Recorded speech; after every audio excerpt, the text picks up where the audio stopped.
They are rage, brutal, without mercy. But you will be worse. Rip and tear, until it is done. With the recent release of Doom: The Dark Ages Revelations, I thought it would be a good time to look back at all of the bosses from the modern Doom trilogy and rank them. This list will obviously be highly subjective, and we'll be taking in several factors for each boss, opposed to just being a list of how fun each boss is to fight. I don't expect anyone else's list to be exactly the same as mine, so feel free to let me know where you agree or disagree, as those discussions really are the fun part of doing a video like this. We have a whopping 18 bosses to go through, and that 18 does not include the Marauder, who wouldn't receive fair criticism from me since he's really just a super heavy that they give a cutscene to and that you can dispose of in seconds. Without further ado, let's get into it.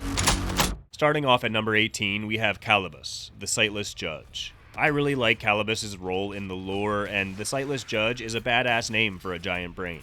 There is a bit of challenge here trying not to fall into the lava while you deal with some demons and a couple eyeballs, but the defenseless boss himself just takes one punch to take down. I debated if this should even be on the list, so giving it the bottom spot was an easy decision for me. At number 17, we have the Old One. The fact that you're throwing hands with Cthulhu is awesome, but this fight does not change much from the Dark Ages mech combat that I already did not find to be very interesting. I just think they left some meat on the bone with the mech gameplay, and that meat becomes more glaring when you're able to dispose of a cosmic god without much more effort than your average mech vs. demon encounter. Number 16, I'll admit, is the most biased placement on this list. That bias is my hatred toward the Seraphim. This is a legitimate boss battle that implements several mechanics and provides multiple phases. That is respectable, but the final phase of this boss enters the realm of difficulty that frustrated me. I went on a rant about this boss in my Ancient Gods video, but the best way to sum it up is that when the DLC first came out, I had to shut the game down to take a break from it out of frustration, which has never happened to me in any other Doom game. And when I replayed the boss years later, my experience wasn't much better. Also, I'm not one to complain about the story in Doom games, but I like this character a lot more when he was a robot that we followed around. Coming in at number 15 is the Dark Lord. There was a lot to live up to as the final boss of Doom Eternal, and falling short of that certainly hurt its placement on this list. They definitely did not short us on the length of this fight, but it feels like 7 health bars of the same thing over and over that is already derivative of the Marauder combat. Sending dogs at us and making us wait for that green opening to attack, but not in an exciting, in-your-face way like the Marauder. I wish it was more of a mano-a-mano fight, to make it feel more like we're taking on our equal. Or give him something that makes him feel more like the Supreme Ruler of Hell, because I don't picture the Ruler of Hell being in a mech suit.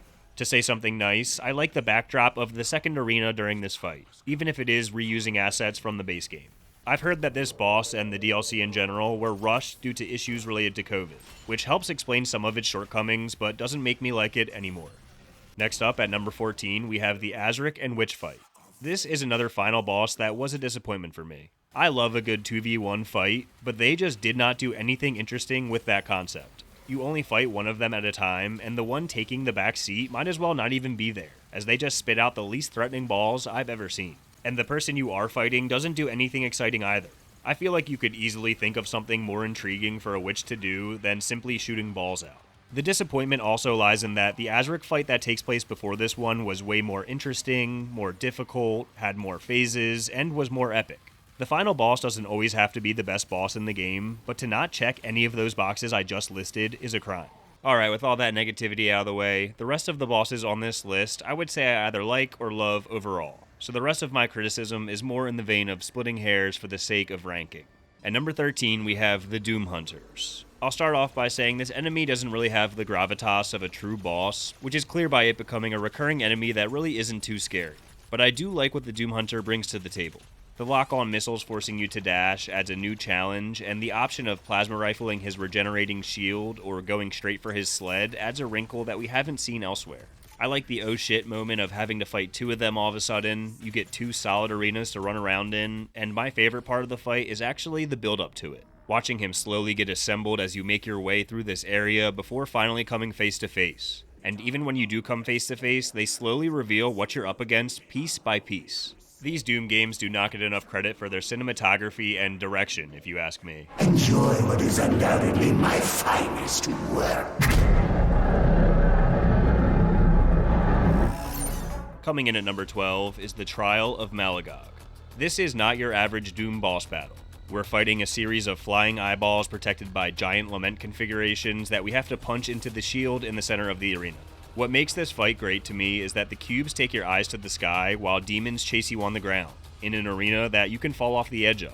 So it's this game of positioning and awareness that I found enjoyable. My favorite thing about this fight is what happens shortly after, as it's revealed that the arena was actually in the palm of a gigantic demon who lifts us up to the heavens. It's cool to look back at the arena after the fact and realize those nasty fingernails were right in front of us the whole time.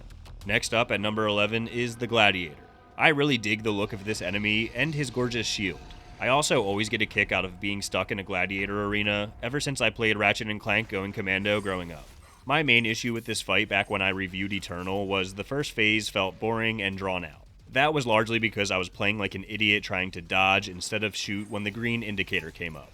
I think that was because my brain was telling me to wait for him to move the shield to the side, but then the shot doesn't always land depending on your timing, which led me to think it didn't work that way. We do indeed have to wait for that green indicator just like the Marauder, but the Marauder prancing all around makes that mechanic more exciting than what we get with the Gladiator. Phase 2 is where the Gladiator gets interesting. It becomes a dance of dodging these attacks, and it feels great once you get into the rhythm. The jump rope looking attack within that phase I think is a clever idea for an attack that can be tricky to dodge. And then to top it off, we get a gruesome end cutscene. It's super gory seeing what's left of him, and ends with us bashing him over the head so hard that pieces of his brain, skull, and eyeball are scattered across the ground. Absolutely brutal detail here, and I love every bit of it. Kicking off the top 10, we have our first entry on the list from Doom 2016. That is the Hellguards. I think these bosses hit so much harder being juxtaposed with the relatively watered-down nature of the moment-to-moment gameplay in Doom 2016. The first phase is just our warm-up dealing with some relatively basic attacks, but ones that can catch you sleeping without us being able to lean on a dash in this game. Then in phase 2, it's double trouble, and it can get pretty chaotic when one of them is chasing you down with this spinning fire attack while the other is getting ready to fire at you as well. I really like how these things move. They nimbly slide around and acrobatically flip into the air, despite their cumbersome-looking exterior. The way they run looks so silly to me, but I'm here for it. They jump around and do this ground-pounding war cry that makes me think of a gorilla. And they even do a little showboating in the middle of the fight. They're really having fun out there, and that makes the fight more fun as a result. Number 9 on the list is the Henchman from Revelations. I love the look of this freak, and was really looking forward to the rematch after he curb-stomped us. The cluster of eyes and mouths chattering on his shoulder is horrific. Someone commented on my Revelations video calling him Doom Souls Bro, and that is spot on. I really had a good time fighting him thanks to the Revelations gameplay that I found to be spectacular.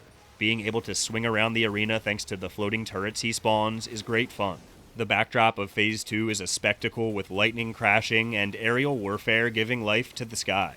This fight was a good challenge. He has a fair amount of attacks and can trip you up with his parryable attacks that all have different timings. Finishing him off topples a statue of the Khan Maker, which is a nice little bit of symbolism.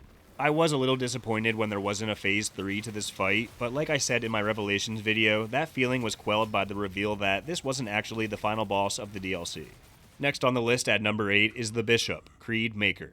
This fight is visually awesome, with this deadly light show he puts on and the cloudy sky we get in the second phase that is accented with red lightning bolts. They really like putting lightning in these games, and I like experiencing it. It's a fun fight with plenty of different attacks. You have to dodge, parry, toss your shield, and all the good stuff. I love the reveal of his nasty slug-like body underneath his cloak, and then the further reveal of his true pathetic body underneath that. I found this to be symbolic of how people of status and power were typically overweight during the medieval period that this game's world is partially based on. But for the Creed Maker, it's all a facade, just like his allegiance to the Night Sentinels was. At first he looks like a man of power, but at his core, he is a coward. How that is shown through his design in this fight is pretty awesome. I was really hoping we got to fight the Creed Maker when we first saw him early in the game, versus Azric where you could pretty much guarantee you would fight him, so that brought me some satisfaction as well. I was close to putting the Henchman above the Creed Maker because I had more fun with the Henchman fight, but the Creed Maker fight overall is just more memorable for me.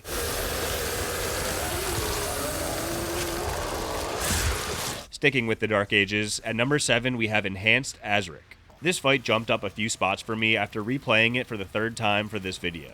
This is a relentless parry fest of a fight, but I think it's a lot of fun to string parries together once you know what to expect. I respect that there were 3 phases to this fight, that he goes through a transformation in between phases, and that the 3rd phase brings in this unique Ring of Blood Priest to give you a breather from his onslaught. The Blood Priests I think look badass, especially when they're slowly creeping towards us, and I really like the pressure of throwing your shield being the best way to take out the spikes and Blood Priest, but at the same time you'll need your shield to parry Azric's swarm of attacks, so you'll need to be quick and careful to stay alive. The best thing about this fight is the emotional investment you get after Azric sadly kills your faithful dragon. That shit-eating grin on Azric's face after he does this made me want to kill him so bad. And you can see it in the Doomslayer's eyes that he is locking the fuck in after that. The dichotomy of the Doomslayer being the one-man killing machine who has a soft spot for animals is wonderful and is on full display here. Next up, we have an enemy who has been with us since the beginning of Doom, but has taken many different forms. At number 6, we have the Cyber Demon from Doom 2016.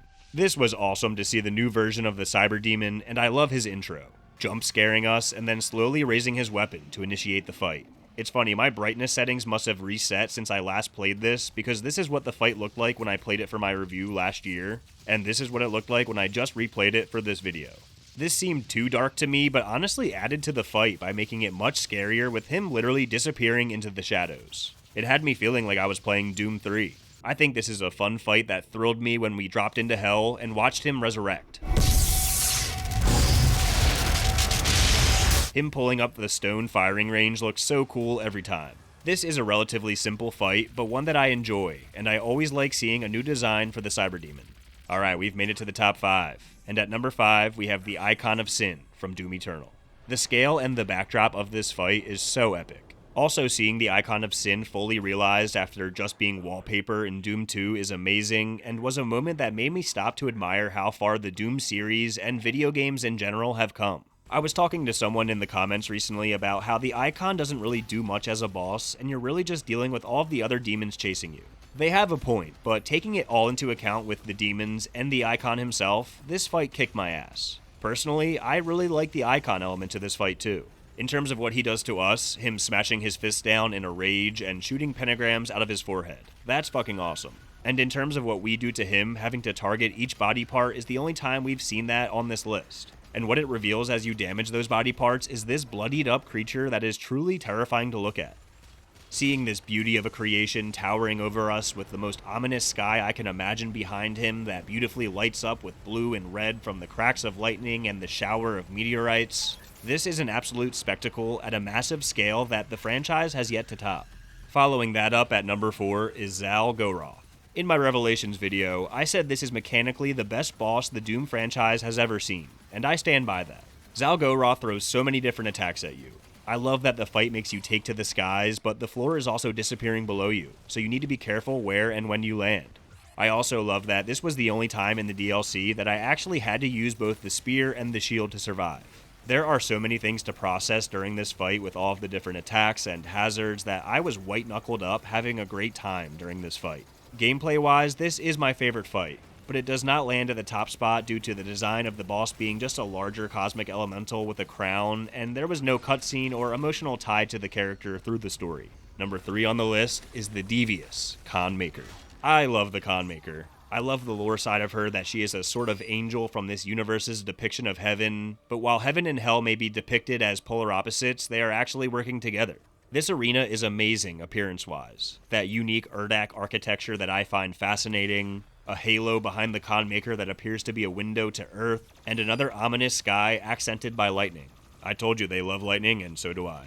I also thought this fight was great in the difficulty department, with a Hammer of Dawn chasing after you, Maker drones lurking around, and ground hazards making the arena more and more treacherous as the fight progresses. I love the design of the Khan Maker herself and her wings. I love sneaking in some quickscope headshots on the drones in the middle of the fight, and I always appreciate a fight that makes you use all of the tools in your tool belt, which I think this fight does. This fight kicked my ass the first time I played the game, but in a way where I loved the challenge and wasn't frustrated like with the Seraphim. And if you're currently typing, I can save you some time by saying yes, I know you can smoke her with the lock-on rockets. My runner-up on this list, coming in at number 2, is Merrick. Maybe there's some recency bias here, but this fight I thought was amazing.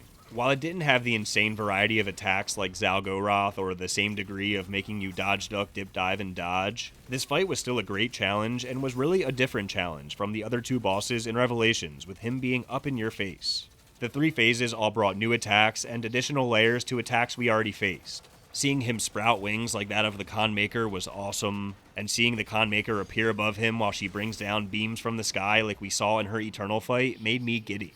The soundtrack is smacking and lines up perfectly with the action.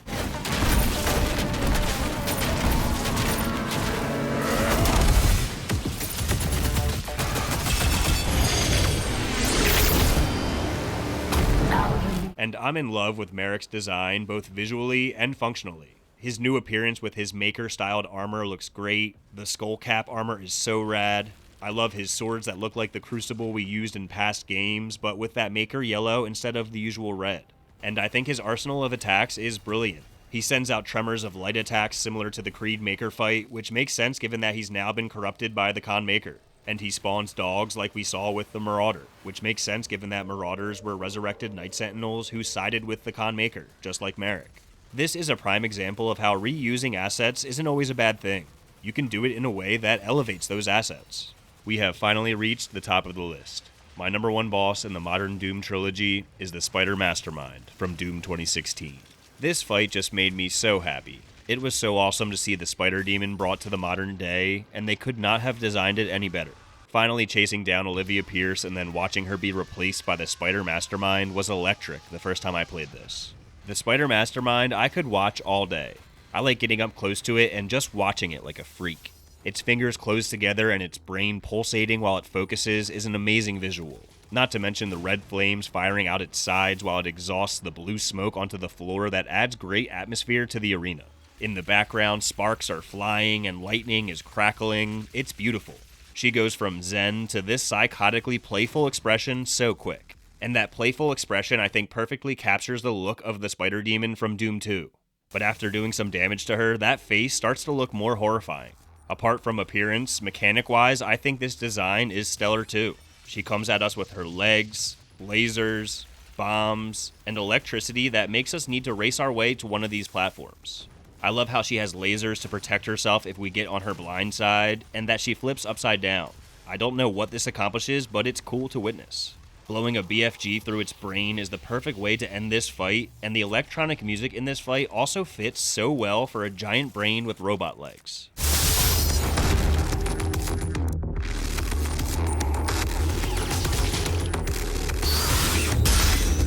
This boss may have less mechanically than what came after it, but the fact that it came first deserves respect and also shapes how fondly I view it. It blew my mind and made me so excited about where the Doom franchise could go next. This is also the only time in the trilogy that the final boss I actually thought was the best boss within its respective game, which merits bonus points. I have Merrick over Zalgoroth, the Creed Maker over Azric, the Khan Maker over the Icon of Sin, and I have punching a damn cube over the Dark Lord. But the Mastermind reigns supreme. Well, that concludes my ranking of the modern Doom bosses. Thank you for watching. Please like the video if you think I deserve it. Feel free to let me know what your ranking looks like, or let me know if you vehemently disagree with any of the placements on my list. I have reviewed all of the mainline Doom games if you want to check out those videos on my channel, and I have another Doom video coming out in the near future. Stay tuned for that, and make sure to rip and tear until it is done.